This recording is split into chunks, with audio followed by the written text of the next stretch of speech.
King Charles cracks hilarious joke with Pope Leo during royal first. King Charles met Pope Leo XIV for the first time today. King Charles was not short of his usual wit during his first meeting with Pope Leo XIV in the Vatican today.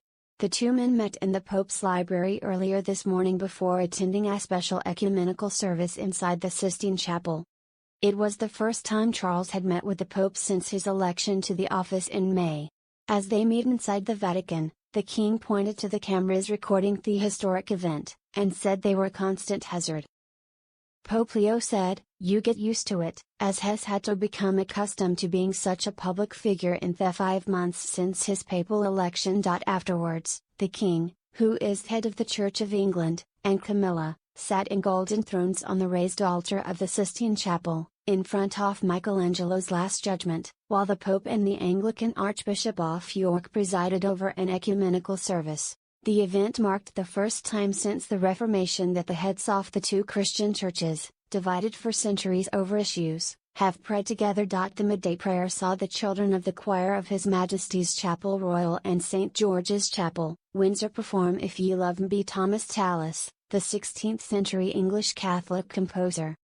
The choir of the Sistine Chapel and lay clerks from Windsor sung 2 psalms together, and featured an introduction by the Pope and a reading by Foreign Secretary Yvette Cooper. The state visit to the Holy See, the government of the Roman Catholic Church in the Vatican, is understood to be deeply significant for the king personally and will celebrate the papal jubilee held every 25 years.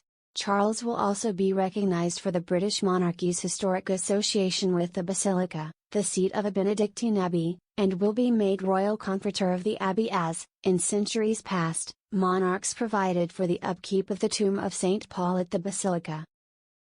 The state visit will end with the king attending a reception at Pontifical Beda College, a seminary training priests from across the Commonwealth, and the Queen will meet 6 Catholic sisters from the International Union of Superiors General. Charles and Camilla were due to make the state visit to the Holy See in April, but the health problems of Pope Francis meant the trip was postponed, although the couple did privately meet the pontiff, who died later that month. The king has also met 2 of Pope Leo's predecessors, Pope Benedict XVI and Pope John Paul II.